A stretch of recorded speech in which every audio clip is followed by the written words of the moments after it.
Vamos abrir a palavra do Senhor no livro de Atos, capítulo 27. Atos, capítulo 27. Atos, capítulo 27. Como eu disse, hoje, excepcionalmente, vou fazer essa leitura um pouco mais extensa. É o capítulo inteiro que eu quero ler. E aí, a gente depois vai pensar juntos sobre isso que Deus colocou no meu coração. A palavra do Senhor diz assim, meus amigos, hoje eu estou usando a NVT, é top essa versão. Eu estou usando aqui na minha leitura hoje a NVI, tá bom? Se vocês quiserem, mas pode deixar também essa aí, que é uma versão maravilhosa. A palavra do Senhor diz assim, meus amigos, acompanhem comigo. Quando ficou decidido que navegaríamos para a Itália, Paulo e alguns dos presos foram entregues a um centurião chamado Júlio, que pertencia ao regimento imperial. Embarcamos num navio de Adramítio, que estava de partida para alguns lugares da província da Ásia. E saímos ao mar, estando conosco Aristarco, um macedônio de Tessalônica. Veja que são os nomes, você que está grávida ou pretende ter filho, são nomes muito bonitos e atuais. Aristarco é um nome legal. Vem cá, Aristarco, mamãe está chamando. É bom.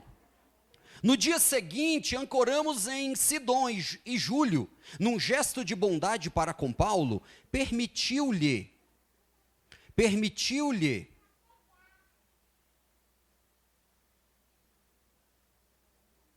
que fosse ao encontro dos seus amigos, para que estes suprissem as suas necessidades. Quando partimos de lá, passamos ao norte de Chipre, porque os ventos nos eram contrários. Diga comigo, ventos contrários. Tendo atravessado o mar aberto ao longo da Cilícia e da Panfilha, ancoramos em Mirra, na Lícia. Ali, o centurião encontrou um navio alexandrino que estava de partida para a Itália, e nele nos fez embarcar. Navegamos vagarosamente por muitos dias, e tivemos dificuldade para chegar a Cnido. Tivemos dificuldade, não sendo possível prosseguir em nossa rota, devido aos ventos contrários. Navegamos ao sul de Creta, defronte de Salmona. Costeamos a ilha com dificuldade, e chegamos a um lugar chamado Bons Portos, perto da cidade de Lazéia. Tínhamos perdido muito tempo, e agora a navegação se tornara o quê? A navegação se tornara perigosa, pois já havia passado o jejum. Por isso Paulo os advertiu: senhores, vejo que a nossa viagem será desastrosa e acarretará grande prejuízo para o navio, para a carga e também para as nossas vidas. Mas o centurião, em vez de ouvir o que Paulo falava, seguiu o conselho do piloto e do dono do navio. Visto que o porto não era próprio para passar o inverno, a maioria decidiu que deveríamos continuar navegando com a esperança de alcançar Fenície e ali passar o inverno. Este era um porto de Creta que dava para sudeste e nordeste. Verso 13. Começando a soprar suavemente o vento sul, eles pensaram que haviam obtido o que desejavam. Por isso levantaram âncoras e foram navegando ao longo da costa de Creta. Pouco tempo depois, desencadeou-se da ilha um vento muito forte chamado nordeste. O navio foi arrastado pela tempestade, sem poder resistir ao vento. Assim cessamos as manobras e ficamos à deriva. Passando ao sul de uma pequena ilha chamada Clauda, foi com dificuldade que conseguimos recolher o barco salva-vidas. Levantando-o, lançaram mão de todos os meios para reforçar o navio com cordas. E temendo que ele encalhasse nos bancos de areia de Sirte, baixaram as velas e o deixaram o navio à deriva. No dia seguinte, sendo violentamente castigados pela tempestade, começaram a lançar fora a carga. No terceiro dia, lançaram fora com as próprias mãos a armação do navio. Não aparecendo nem sol, nem estrelas por muitos dias, e continuando a abater-se sobre nós grande tempestade, finalmente perdemos toda a esperança de salvamento. Finalmente, perdemos o quê? Toda. Visto que os homens tinham passado muito tempo sem comer, Paulo levantou-se diante deles e disse: os senhores deviam ter aceitado o meu conselho de não partir para Creta. Isso aqui é a unção que bate às vezes da esposa, né? Assim, eu não falei, não é? Só brincadeirinha de mau gosto. Vamos seguir. Eu vou prometer que eu não vou mais intervir. É só um pensamento intrusivo mesmo. Os senhores deviam ter aceitado o meu conselho de não partir de Creta, pois assim teriam evitado este dano e prejuízo. Mas agora, recomendo-lhes que tenham coragem, pois nenhum de vocês perderá a vida, apenas o navio será destruído. Pois ontem à noite apareceu-me um anjo do Senhor, a quem pertenço, a quem adoro, dizendo-me: Paulo, não tenha medo, é preciso, é necessário que você compareça perante César. Deus, por sua graça, deu-lhe as vidas de todos os que estão navegando com você. Assim, tenham ânimo, tenham coragem, senhores. Creio em Deus que acontecerá do modo como me foi dito. Devemos ser arrastados para alguma ilha. Na 14ª noite, ainda estávamos sendo levados de um lado para o outro no mar Adriático, quando por volta da meia-noite os marinheiros imaginaram que estávamos próximos da terra.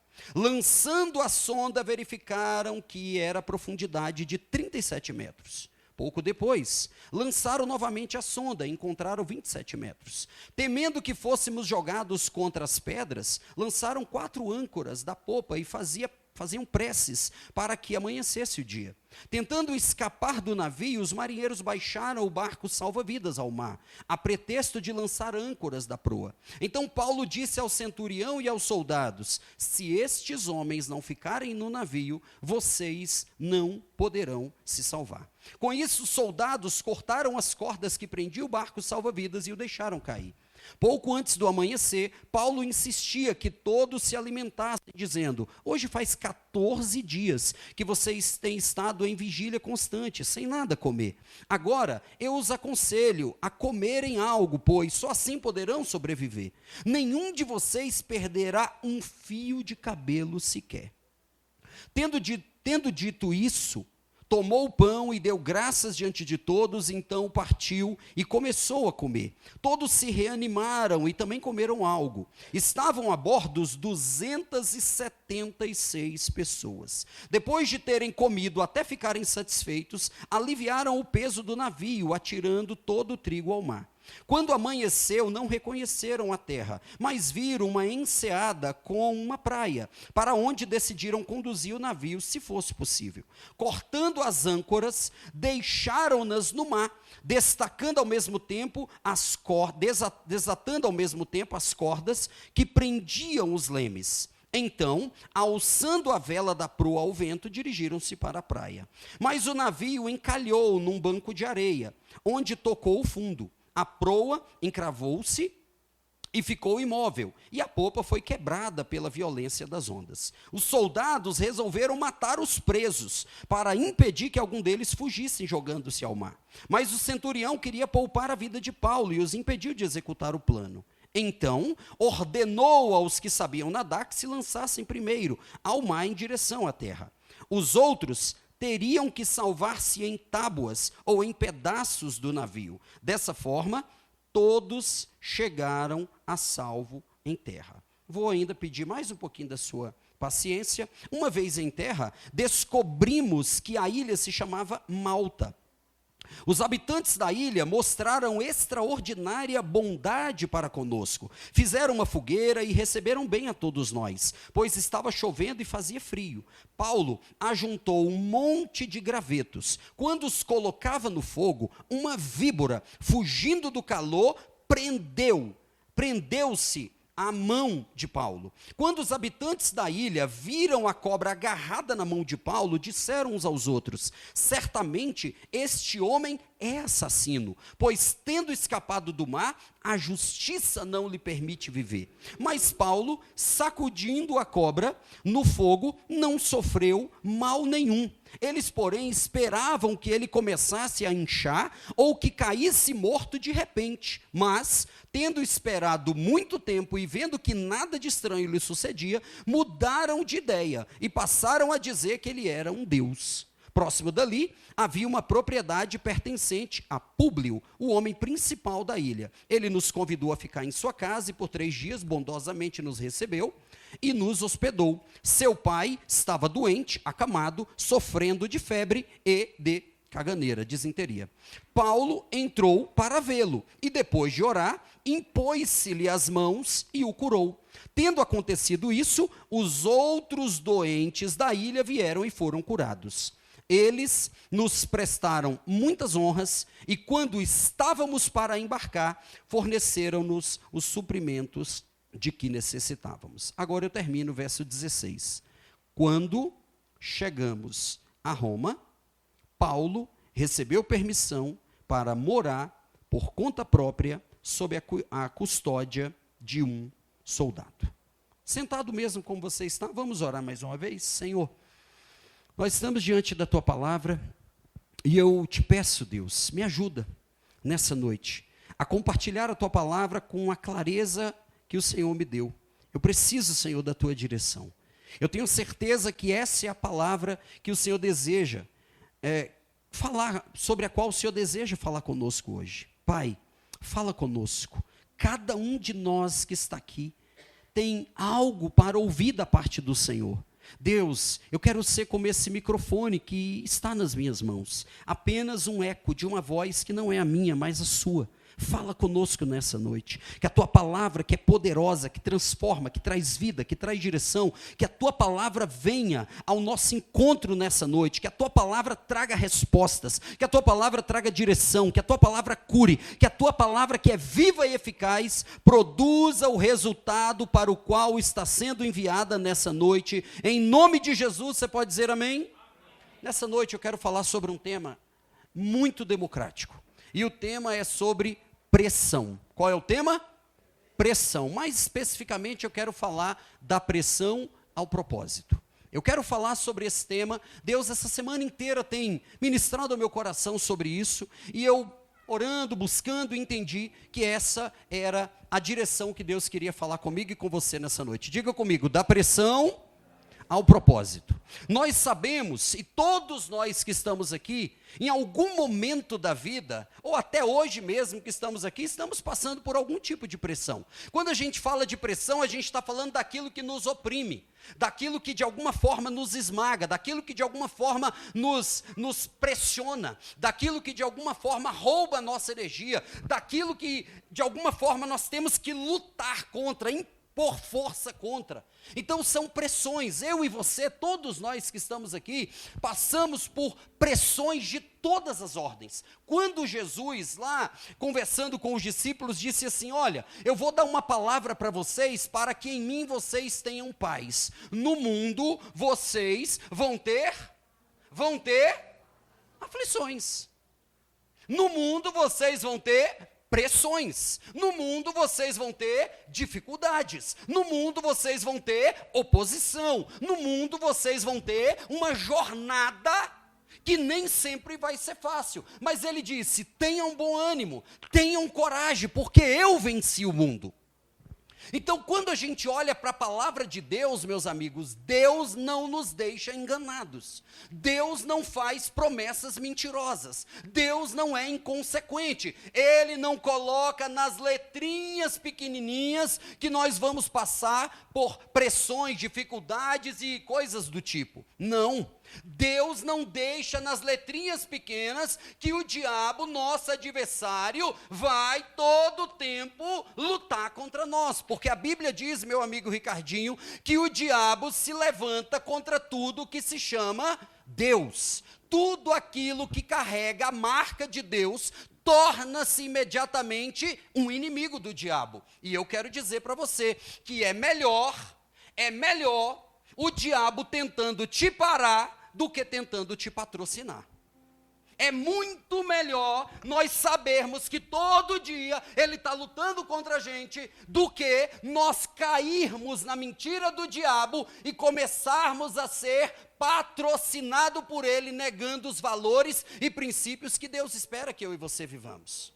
Diga, eu prefiro o diabo tentando me parar do que querendo me patrocinar. Muitas igrejas estão se perdendo porque estão sendo patrocinadas pelo diabo. Estão negociando com o diabo. Estão fazendo aliança com o diabo. Não pregam mais a palavra da verdade. Se vendem por dinheiro, se vendem por dízimos, se vendem por tantas coisas. Esse texto que nós lemos fala um pouco da história do grande apóstolo Paulo. Esse texto mostra um homem obediente que teve, Ana, um encontro... Ana, aqui é bom que pegou as duas ao mesmo tempo. Aqui. Esse homem teve um encontro extraordinário com Cristo, obediente, servo, zeloso, mas que passou por muitas pressões. O texto que nós lemos mostra um pouco da história de Paulo. Quando Paulo, depois de acusado pelos judeus de estar profanando o templo, de estar inventando coisas, pregando que a lei de Moisés não permitia, porque nós sabemos que Paulo é chamado apóstolo dos gentios. Paulo começa a pregar o evangelho para aqueles que não eram judeus de descendência. Mas muitos fariseus, principalmente, quando veem Paulo se conectando com essas pessoas, pregando Dodô para essas pessoas, eles começam a levantar várias acusações contra Paulo, a ponto de Paulo ser preso. Se você voltar 3 capítulos, 4 capítulos, depois vale a pena você ler, lá do capítulo 22 em diante, você vai ver que Paulo é preso. Preso não porque ele estava devendo e não pagou, preso não porque ele estava mentindo, preso não porque ele estava mexendo com a mulher dos outros, não, preso por estar pregando a palavra. E Paulo foi preso, açoitado, sofreu. E Paulo, além de ser um cidadão judeu, era romano. E quando Paulo começa ali, eles começam a inquirir Paulo, a fazer acusações contra Paulo. Paulo vê que lá entre os judeus em Jerusalém, ele não tinha condições. Então o texto diz lá em Atos capítulo 23, Paulo disse assim, eu apelo a César. Quando um cidadão romano apelava a César, é como hoje, por exemplo, que normalmente quando você ingressa com um processo na justiça, geralmente começa, a gente chama no primeiro grau de jurisdição. Começa no juiz, começa aqui no fórum, num juizado especial. E a depender da causa, nós podemos, eu perdi na primeira instância, a depender da situação eu posso recorrer ao tribunal, a depender da circunstância eu posso levar ao STJ, eu posso levar até mesmo ao Supremo Tribunal Federal. Então Paulo, ele ali sendo julgado injustamente pelos judeus, Atos 23 diz que o Senhor se apresenta a ele preso, e o Senhor diz assim, Paulo, assim como você está dando testemunho do meu nome em Jerusalém, eu quero que você dê testemunho do meu nome lá em Roma. Então você vai para lá. Havia uma promessa. O próprio Deus disse que o Paulo que estava quase sendo morto em Jerusalém, Deus disse que ele iria para Roma, que ele tinha um propósito a cumprir, dar testemunho de Cristo em Roma. E esse texto que nós lemos mostra, então, essa viagem de Paulo, porque naquela época não tinha avião, não tinha nada disso, trem-bala, essas coisas boas que existem hoje, era um navio. E você vê o texto, e eu fiz questão de, na leitura, destacar, que Paulo tem um propósito, Paulo é um homem obediente, Paulo está seguindo uma direção de Deus, mas você viu a viagem como foi turbulenta? Você viu a viagem? Ventos, minha amiga Débora, ventos contrários várias vezes. Medo de naufrágio, direto. Medo da morte. Desastre. A viagem vai ser desastrosa. Pensa, irmão, Dificuldade.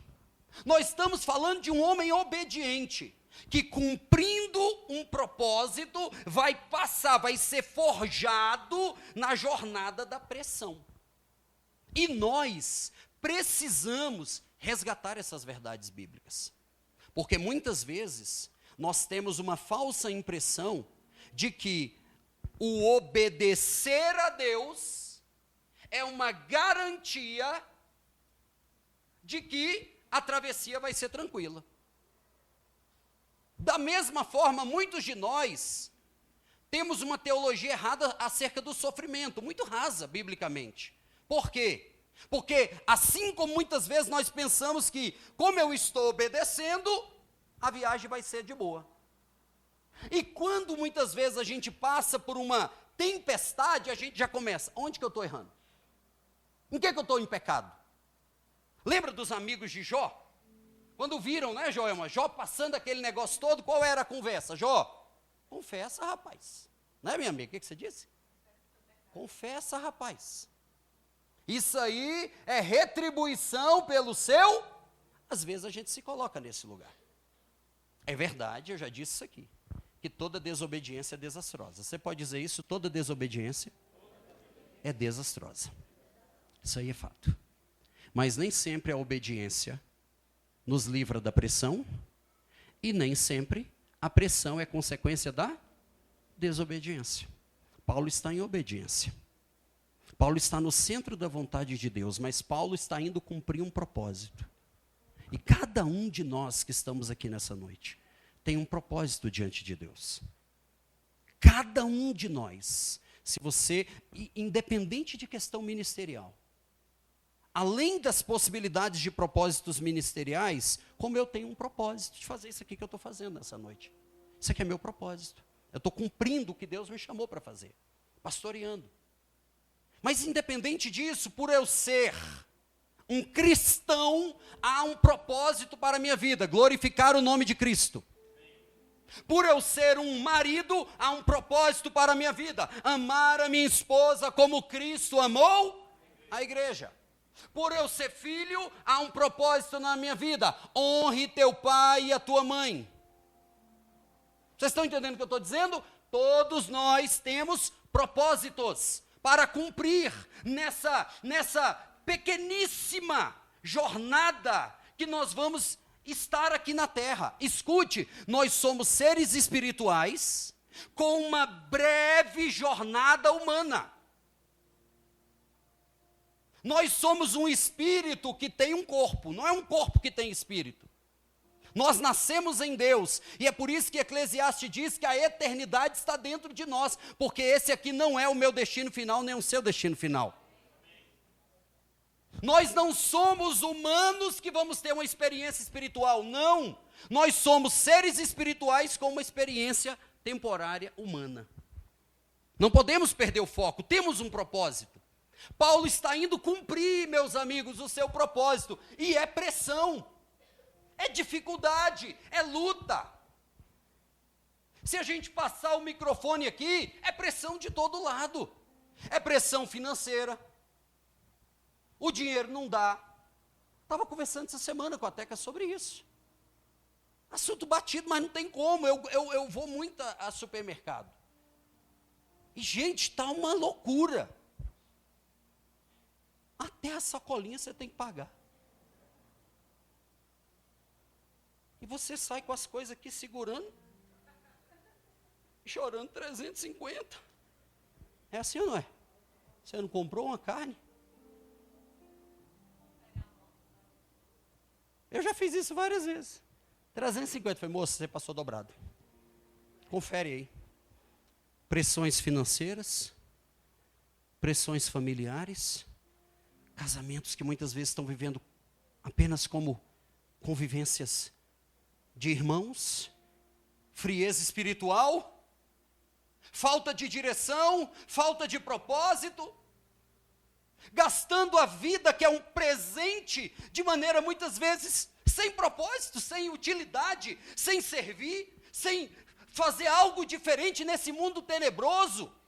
Esse mundo está horrível e nós podemos torná-lo melhor exercendo aquilo que Deus colocou nas nossas mãos. Então a pressão de todo lado, jovens pressionados com a crise ali dos 12 aos 17 anos. Pressionados porque a igreja está dizendo, vem para o CNX, você é um filho de Deus, Deus tem um propósito na sua vida. Aí ele chega na escola e é 6-7. Aí eles ficam, quem sou eu? Pressão, irmãos, homens pressionados com o chamado de serem provedores, protetores e aqueles que dirigem as suas casas, mulheres pressionadas porque têm que dar conta de tantas tarefas, pastores pressionados sem saber o que fazer nesse tempo tenebroso. Você olha para a economia, está problemática, olha para o nome bonito chamado geopolítica, é guerra. Isso tudo se resume em uma palavra: pressão. Pressão é o que nós estamos vivendo. E o que esse texto nos ensina? Como que a gente pode ir da pressão ao propósito? É isso que eu quero compartilhar com você. Esse texto, ele tem algumas verdades muito reais. Mas antes eu queria que você repetisse assim comigo: o Senhor não prometeu uma viagem tranquila, mas uma chegada certa. Diga: o Senhor não prometeu uma viagem tranquila, mas uma chegada certa. Amém? Esse texto nos ensina, esse texto é riquíssimo, e nos ensina lições extraordinárias de como lidar com tempos de pressão e viver o propósito para o qual Deus nos chamou. A primeira verdade que a gente extrai desse texto decorre disso que eu acabei de falar. A obediência no caminho da promessa não evita a pressão. Paulo tinha uma promessa de Deus. Paulo, você está em Jerusalém e você vai chegar lá em Roma. É aquele texto em que Jesus está com os discípulos e ele diz assim: vamos passar para o outro lado. E o que é que tem no meio desse negócio? Tempestade, luta, dificuldade. É isso que nós estamos passando, amigos. Nós estamos na travessia. A travessia do povo de Israel para Canaã é um símbolo, minha amiga Alda, da nossa travessia para a nossa Canaã. Vocês estão entendendo? Aquilo ali não é só para a gente olhar como fato histórico. É para a gente olhar como um exemplo. Paulo disse assim: olha, tudo que foi escrito para exemplo nosso. É para a gente olhar o povo de Israel que sai do Egito para ir para Canaã e falar assim: é nessa fase que eu estou. Nós não chegamos a Canaã ainda. Nós não chegamos à nossa terra prometida ainda. Então onde é que nós estamos? Na pressão do deserto. Essa é a realidade, meus amigos. Nós estamos na pressão do deserto. É verdade quando a gente trata desertos como algo passageiro para viver uma missão extraordinária. Tem fundamentos bíblicos para isso. Mas quando você olha a trajetória em que estamos, talvez o nosso deserto se aproxime mais com o deserto em que João Batista viveu, do que o deserto em que o povo de Israel viveu. Porque o deserto na vida de João Batista não foi uma trajetória, foi a vida inteira. Toda a vida de João Batista foi vivida no deserto. Toda. E o ministério? No deserto. O único momento que João Batista não ficou no deserto, ele estava num spa. Só que não, estava na prisão. Então nós estamos nessa trajetória. E o que esse texto está nos mostrando? A obediência no caminho da promessa não evita a pressão. A obediência não é um seguro contra tempestades. É seguro contra viver sem propósito na tempestade. Pastor, eu estou obedecendo, mas toda hora, quantas vezes a gente já ouviu isso? Quantas vezes nós já falamos isso? Parece que quanto mais eu estou orando, mais está vindo dificuldade, quanto mais eu estou orando, e aí a gente às vezes quer cair na besteira de se afastar de Deus. Se buscando a Deus, se obedecendo a Deus, Davi, está difícil. Imagina na desobediência. É impossível. Então hoje Deus está te chamando a voltar para o caminho da obediência, mesmo que ele gere pressão na sua vida. Quantos têm promessas de Deus? O caminho vai ser difícil. Ó, pastor, aí está desanimando. Mas é que eu não sou coach. Mas se Deus te prometeu, você vai chegar. Amém? Deus prometeu, Ju, vai dar certo. Vai chorando, vai com dificuldade, mas vai. A primeira lição, a obediência no caminho da promessa, não evita a pressão. Quando a gente lê o texto, a gente vê que eles entram no barco do mar Mediterrâneo e vão em direção à Itália, Roma. E você lê o texto. Paulo, no versículo 20, diz assim, olha, no meio da viagem, era tanta chuva, meu amigo aqui, era tanta chuva, era tanta tempestade, era raio, trovão, relampaguejando, aquele negócio todo,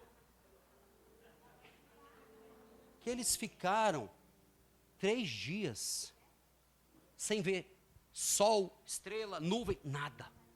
Pensa aí, 3 dias como se não houvesse virado de noite para o dia, só chuva, escuro. E você sabe que naquela época, o que era a bússola deles? O que era o GPS deles? Sol e estrela. Não tinha sol, não tinha estrela, não tinha nada. O que vai nos sustentar num tempo desse? Se sol e estrela era a direção, eles estão dizendo, nós estávamos totalmente sem referência, sem direção. Talvez é assim que você está no meio da pressão. Eu não sei, pastor, o que fazer. Para onde ir? O que eu faço diante dessa decisão? O que eu faço diante dessa pressão? É assim que o texto está dizendo, ó. Nós perdemos todas as referências. O chefe do navio falou, já era. O cara que era o dono do navio falou, já era, não tem jeito. A ponto de ele dizer, toda a nossa esperança foi perdida. Pensa, irmãos, momentos de pressão. Quem está vivendo isso? Quem, Janaína? O apóstolo Paulo. Se a obediência a obediência por si só não evita as tempestades, a pressão, a promessa de Deus é o que nos sustenta no meio da pressão. A promessa de Deus é o que Deus disse, Herbe, que Paulo ia chegar onde? Em Roma. Pode naufragar tudo, menos o propósito de Deus na nossa vida. Deus falou, vai acontecer, mas eu não estou vendo luz, não estou vendo estrela, não estou vendo sol, não estou vendo uma pequena nuvem do tamanho do homem. Não interessa, eu não vivo pelo que eu vejo, eu vivo pela palavra que Deus falou a meu respeito. E nessa noite Deus está te chamando, tira os seus olhos das circunstâncias e coloca na palavra profética que já foi declarada sobre a sua vida. Nós não víamos nada, a nossa esperança acabou. Em que Paulo se sustentava? Nenhuma promessa. É tempo, meus irmãos, na hora da pressão, que não tem chão, você não sabe se vai para a direita, para a esquerda, o que fazer. Se concentra na promessa de Deus. Ele sabia que ele ia chegar a Roma. E é interessante que está todo mundo desesperado, Gustavo. E ele fala, gente, o Senhor me falou que nenhuma das 276 pessoas que estão aqui vão se perder. Nós vamos chegar lá. E o lindo é que ele chega, Natália, e diz assim, ó, eu creio que vai acontecer do jeito que Deus falou. Talvez aqui está a nossa maior dificuldade. Porque a pressão confronta a promessa, sim ou não? Sim ou não? Como que eu vou chegar? Se o cara mais experiente está dizendo que nós perdemos? O chefe do navio já desistiu. O dono do navio já desistiu. Já jogaram as coisas tudo fora, a onda para todo lado. Diga, promessa é o que me sustenta na pressão. É isso que o texto nos ensina. Mas é maravilhoso porque no meio desse problema todo, sem luz, sem direção, o capítulo 27, verso 23 que nós lemos, Paulo, antes de dizer, ele fala assim: o Deus a quem eu sirvo, o Deus de quem eu sou, me disse. Hoje, Deus está falando com gente aqui. Diante da pressão, está na hora de você falar assim, ó, o Deus a quem eu sirvo, me disse. Como é que você sabe que vai dar certo? O Deus a quem eu sirvo, me disse. Como você sabe que o casamento vai ser transformado? O Deus a quem eu disse, a quem eu sirvo, me disse. Como você sabe que vai vencer? O Deus a quem eu sirvo, me disse. Está na hora, irmãos, de voltarmos a crer na palavra. Porque nós estamos muito lógicos. Nós estamos muito matemáticos. Nós estamos muito estatísticos. Fé não se amolda a estatísticas humanas. Deus não está preso à lógica humana, Deus não está preso a Imetro, Deus não está preso à geopolítica, Deus não está preso à economia, Deus não está preso ao horóscopo. Sabia que ainda tem crente lendo horóscopo? Ó, chega, deu um trato aqui na garganta. Ai, meu horóscopo hoje está... Nossa, hoje eu estou abençoado. Diga, a promessa é que me sustenta na pressão. Qual é a pressão pela qual você está passando hoje? Será que tem alguma promessa que te sustenta? Será que tem alguma palavra de Deus na qual você pode se agarrar nessa noite? Pastor, minha família parece que está se desfazendo. Será que há na palavra de Deus uma promessa para a sua família? Creia no Senhor Jesus e será salvo tu e a tua casa. Será que essa promessa não pode nos sustentar em tempos de dor? Pastor, eu estou passando por um tempo de luto, de frustração. Aí você pega 2 Coríntios capítulo 1, ele diz: o Deus de toda misericórdia, o Pai de toda consolação, é Ele quem nos consola em todas as nossas tribulações. Ah, pastor, eu estou com dúvida, porque Deus me fez uma promessa, e o tempo está passando, e não chega, ainda em 2 Coríntios capítulo 1, porque em Cristo, Deus disse, porque tantas quantas são as promessas de Deus, em Cristo há o sim e o amém.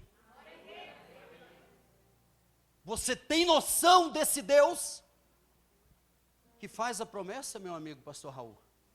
E Ele mesmo disse, sim e amém. Tem noção, Duda? Ele mesmo diz sim e amém. A promessa me sustenta no momento da pressão. Então hoje, qual é a pressão que você está vendo vindo de maneira tão avassaladora? Hoje Deus nos chama, se agarre à promessa. A promessa sustenta o meu coração. Ah, eles estão lá viajando, o barco está se perdendo, as coisas estão sendo jogadas no mar, mas Deus disse, nenhuma alma vai se perder. Você, pai e mãe que está aqui, e eu que sou pai, nós não geramos filhos para a perdição. Ah, pastor, meu filho está cada dia mais mundano. Ore por ele. Ore pela vida dele. Dê exemplo, ame ele. Não é para você concordar com os erros dele, mas o ame, cuide dele. Ele está cego no mundo. Não vai se perder. Às vezes Deus permite que estruturas se percam para que a gente acorde e não deixe perder o essencial, que são pessoas. Porque muitas vezes nós estamos sacrificando pessoas para proteger estruturas. E Deus se preocupa com pessoas. Nenhuma alma vai se perder. Quando Paulo fala isso, Jennifer? Deus estava dizendo, eu não sou gerente de navio, eu sou pastor de vidas. Pode se perder navio, pode se perder trigo, pode se perder o que for. Mas aqueles que estão, Luca, na direção da promessa não vão se perder. Não vão se perder. A viagem avança. E Paulo ali passando tudo aquilo, o verso 22 ele diz, gente, tenham bom ânimo. Nenhuma vida se perderá, somente o navio. O Deus de quem eu sou me disse, nós vamos chegar do outro lado. O texto diz que eles avançam nessa viagem, se perdendo e jogando coisas fora, o povo querendo pular do navio, porque Deus tinha dito para Paulo, todos os que estiverem no navio, é tipo a arca, né? Todos que estiverem dentro do navio, não vão se perder. Mas chega uma hora que o povo vendo aquilo, começaram a jogar os botes salva-vida, vamos pular, Paulo diz, a proteção está dentro da arca. A proteção está dentro do navio. Existe uma geografia da proteção, é dentro da geografia da obediência. A geografia da proteção, olha que coisa bonita que eu pensei aqui, agora. A geografia da proteção está dentro da geografia da obediência. Paulo está dizendo, Geise, a embarcação é a geografia da obediência. Enquanto estiver na geografia da obediência, está na geografia da proteção. Foi para a desobediência, perdeu a proteção. Um dia eu vi o pastor Silas Malafaia contando uma história, tem tempo isso. Ele disse que o irmão foi buscar ele no aeroporto, e aí disse que o irmão tinha um pezinho bem pesado no trânsito. Aqui não tem ninguém assim. Deus está falando. Vou tomar café. Tomar meu café para não esfriar. É a pressão, irmão. Você está entendendo? Isso aqui é a pressão, Aí, Dani, ele falou que o irmãozinho, chinelando. 60, o irmão estava 80, 80, ele estava 120. Aí o Silas falou, com aquele jeitinho educado dele, né? Falou, irmão, você não está correndo demais, não? Não, pastor, nós estamos na benção. Os anjos estão nos guardando. Aí falou, enquanto você estava na velocidade da via, o anjo te guarda. Passou da velocidade da via, o anjo te aguarda.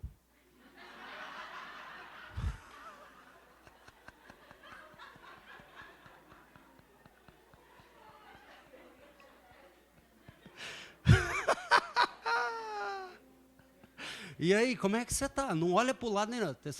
O anjo está te guardando ou te aguardando?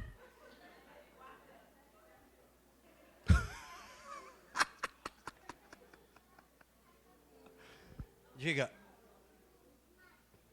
a geografia da obediência é a geografia da proteção. Amém? Paulo disse, não desçam, fiquem no barco, Deus deu uma palavra. Você está entendendo que é assim que a gente quer fazer? É Abraão e Sara, 25 anos, tudo bem, é muito difícil. Imagina, minha amiga, as duas que estão aqui, sejam muito bem-vindas. Pensa, Abraão tem 75 anos, já era difícil.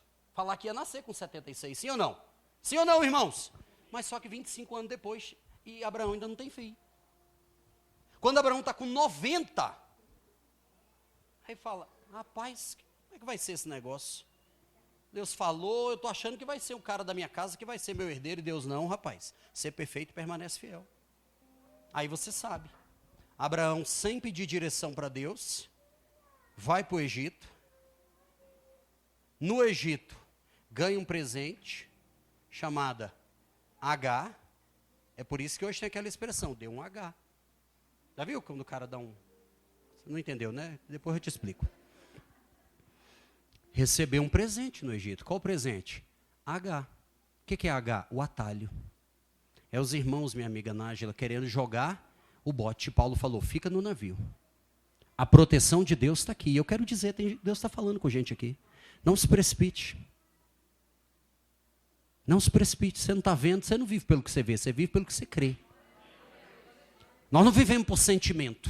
Nós vivemos pela palavra objetiva e verdadeira de Deus. Pastor, mas Deus falou, deixa Ele fazer.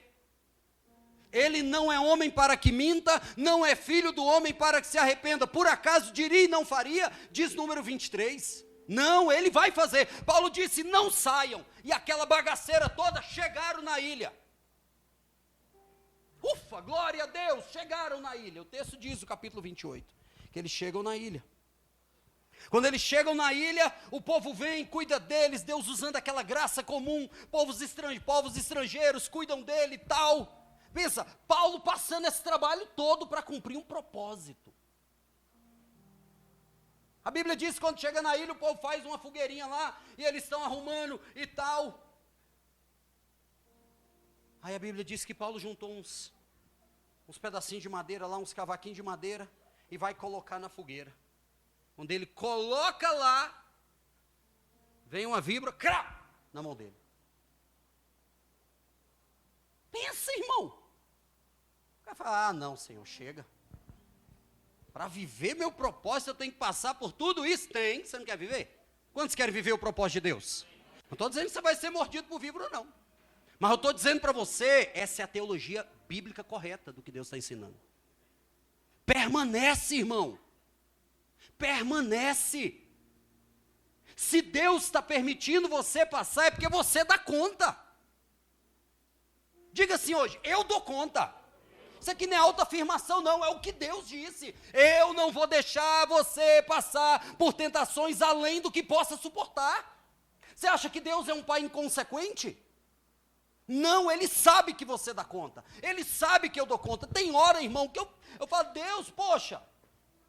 Aí você está. Ele fala, para de birra. Tem hora que eu dou umas birras, irmão. Quem não? Atire a primeira pedra. Deus fala, você dá conta. Você dá conta, olha, pode continuar que você dá conta. E eu quero dizer para você que está aqui, você dá conta. Essa pressão aí não veio para te matar não, veio para te forjar, para você viver promessas extraordinárias em Deus. Vamos Deus, me ajuda, me dá direção, coloca pessoas do meu lado que me orientem, que me ajudem, que me impulsionem.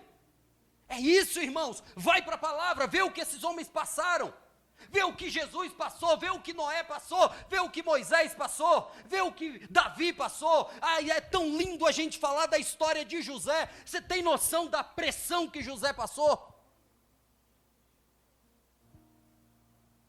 Vendido pelos irmãos, lançado numa cova, preso, vendido de novo, traído na casa de Potifar, injustiçado de tentar violentar aquela mulher, preso, esquecido. Pensa, irmãos, essa história ecoa em toda a Bíblia.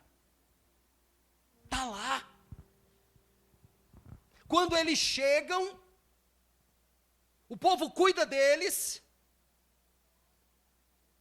Paulo está indo em direção ao propósito, e o texto diz, capítulo 28, verso 4 a 6, que quando ele está lá colocando os galinhos lá na fogueira, a cobra vem, pá, na mão dele.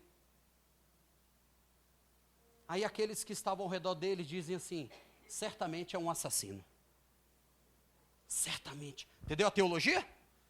Certamente é um assassino. Por quê? Porque venceu a tempestade, mas a justiça agora o encontrou. Diz que eles começaram a fazer aposta. Vai durar 5 minutos, 3 minutos, 2 minutos. Que eles falaram assim, vai inchar e vai morrer. A Bíblia diz, Ana, que Paulo só vai, igual quem faz com a mosca. Esse cara não é normal, não. É ou não é? Paulo só vai, joga ali a cobra no fogo. E a Bíblia diz que eles esperaram um bom tempo. E aconteceu o que com Paulo? Nada.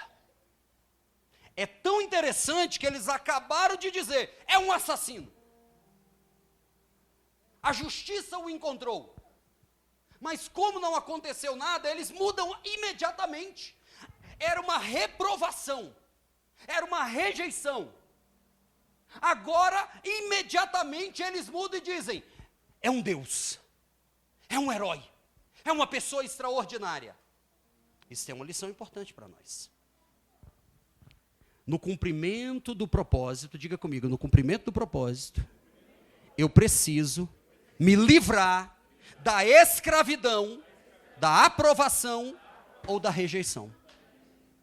Você sabia por que muitos de nós estamos nos perdendo? Porque a gente só anda se for validado pelas pessoas? Quem só avança por validação, para quando encontra rejeição.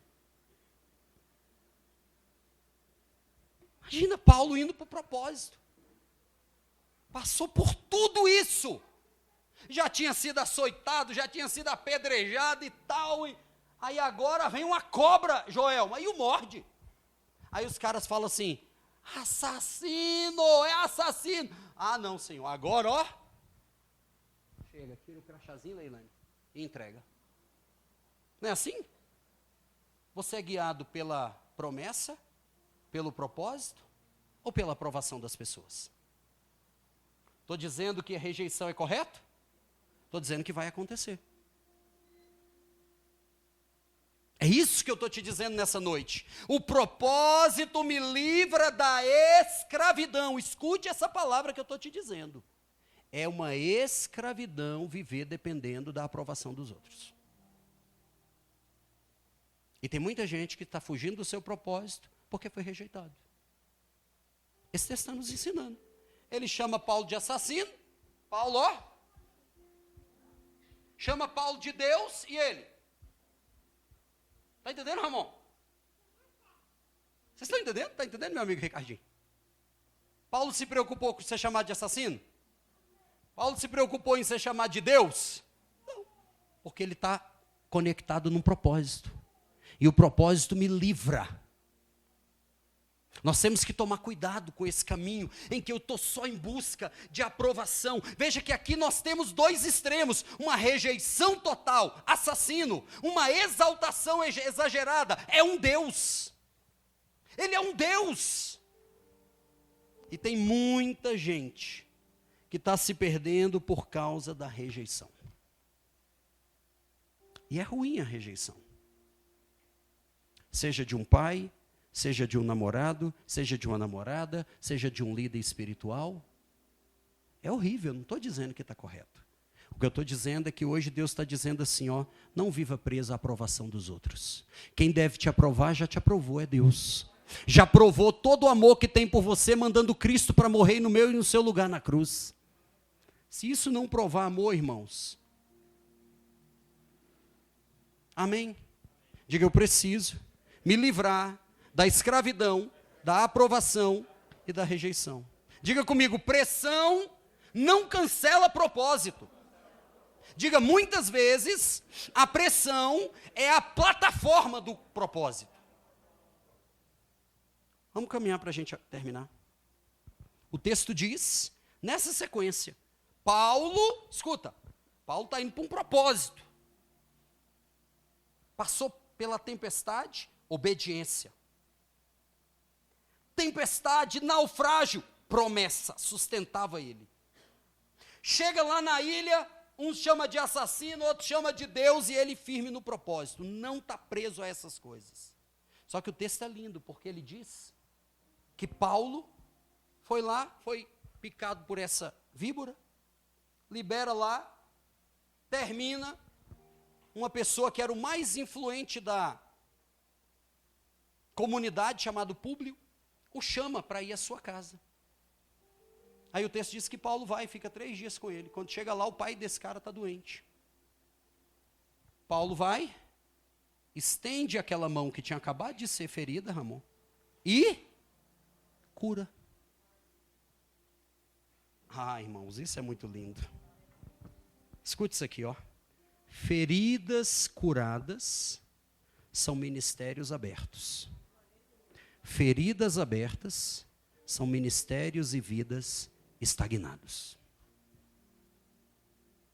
Paulo foi ferido, mas a mesma mão que acabou de ser ferida agora está o que, Daiane? Curando. Nessa trajetória, minha amiga Lucile, ao propósito, nós vamos ser feridos. Nós vamos ser injustiçados. Nós vamos ser traídos. Mas a ferida não pode ter a palavra final na nossa vida. A mão que acabou de ser ferida agora está o quê? Curando. A ferida não é o destino final da sua vida. Talvez você está aqui hoje, foi ferido. Eu fui ferido num relacionamento, nunca mais me relaciono. Eu fui ferido numa igreja, nunca mais eu vou numa igreja. Isso não funciona, irmãos. Esses extremos não funcionam. A gente precisa tratar, enfrentar e prosseguir para o propósito. Você acha que como pastor já foi ferido algumas vezes? Muitas. E vou continuar a ser até o dia que Deus me levar. Porque pessoas feridas ferem.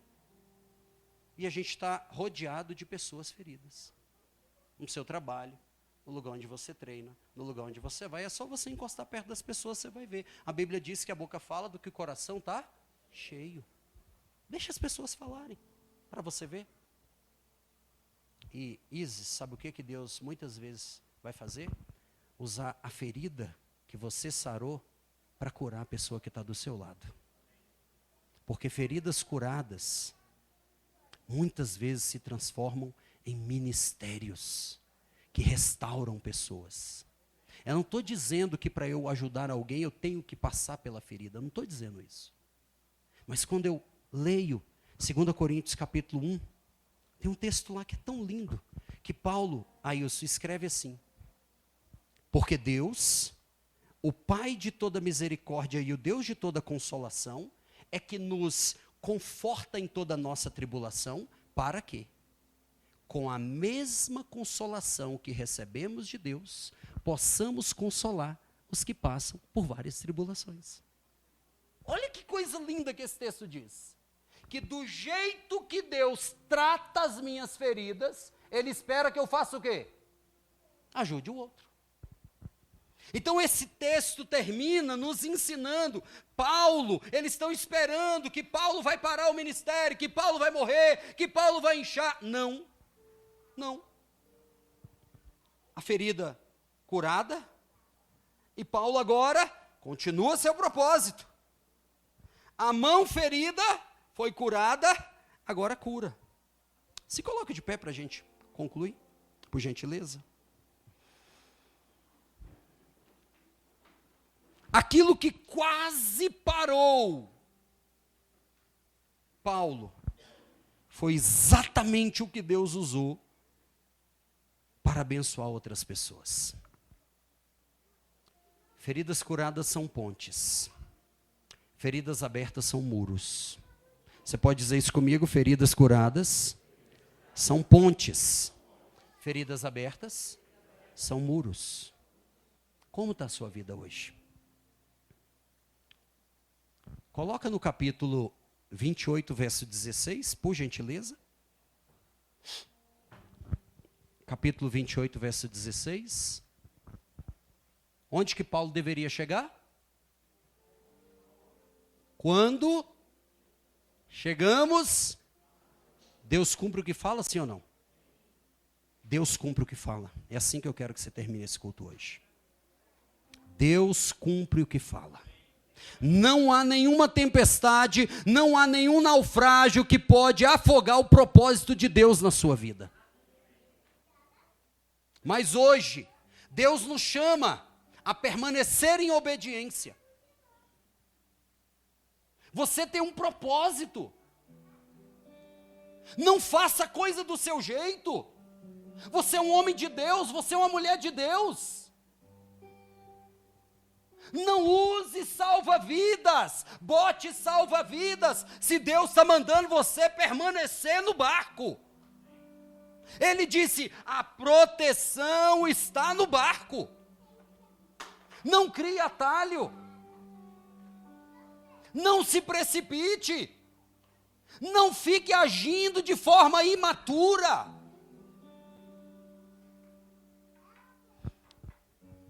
da pressão ao propósito, é necessária a obediência. É necessário diariamente eu me lembrar da promessa, porque é ela que me sustenta. Eu preciso focar no propósito, para que eu não seja escravo de aplausos, nem da rejeição. Por fim, feridas abertas são muros. Se você está aqui nessa noite hoje, por algum motivo, tem uma ferida aberta. Não, pastor, está tudo de boa. Mas quando você fala nessa pessoa, está de boa? Seus sentimentos permanecem iguais? Você deseja o bem dessa pessoa? Qual é a ferida que Deus precisa curar hoje? Escute, irmãos. Tive até essa semana uma conversa lá em casa que eu disse isso. Desde que eu me entendo por gente, eu tenho agonia de injustiça. Eu tenho, sabe, mexe assim comigo de uma forma que eu não sei explicar. Injustiça. Mas é fato que nós vamos passar nessa jornada e vai haver feridas, não tem jeito. Onde tem relacionamentos, tem potencial de ferimento. Quanto mais próximo o relacionamento, maior a possibilidade de ferimento. Feridas com pais, feridas com mães, ferida com marido, com ex-marido, com pastores, com ex-pastores, com líderes, com sogra, com irmãos, com amigos. E a gente vai se tornando um depósito de feridas. E isso nos adoece. Então nessa noite, o Espírito Santo está me conduzindo nisso. Qual é a ferida que precisa ser tratada hoje? Deixa Deus estancar. Quando você perdoa, você não está concordando com o que fizeram. Você só está dizendo que não vai ser mais escravo do que fizeram a você. Porque o perdão libera você. Não é o outro. Libera você. Não perdoar é como estar dentro de um cárcere, trancado. E você tem a chave, que só abre pelo lado de dentro. É você que abre. Então hoje, coloque aí a mão no seu coração, eu quero orar por você. A pressão que você está passando não é a palavra final. Deus tem um propósito para se cumprir na sua vida. Você não veio aqui nessa noite por acaso. Não. Mas hoje volta para o lugar da obediência. Volta a crer nas promessas do Senhor para a sua vida. Hoje, para de ficar contando likes, de ficar contando curtidas. Para de ficar medindo o seu valor por seguidores. Para de achar que seu valor está naquilo, está no comentário, que você é lindo, que você é linda, que você é bonito, que você é bonita. Para, o seu valor está em que antes de seus pais te conceberem, você foi formado você foi formado e formada de maneira inexplicável em Deus. O seu jeito, o seu cabelo, a sua pele, o seu tom de voz, a sua altura, o tamanho dos seus olhos, a cor dos seus olhos, tudo foi desenhado por Deus. Isso não é resposta de genética apenas humana, não. Há uma genética espiritual. Deus te desenhou. Deus te desenhou. Ei, jovem, o seu valor não é naquilo que seus amigos dizem. Ei, mulher, o seu valor não é na quantidade de curtidas. Ei, homem, o seu valor não está no seu contra-cheque, não está no que você ganha, não. O seu valor está em que Cristo te amou. Deus te amou de maneira tal que deu o seu Filho para que todo aquele que nele creia não pereça, mas tenha vida eterna. Nessa noite o Espírito Santo, Ele quer curar.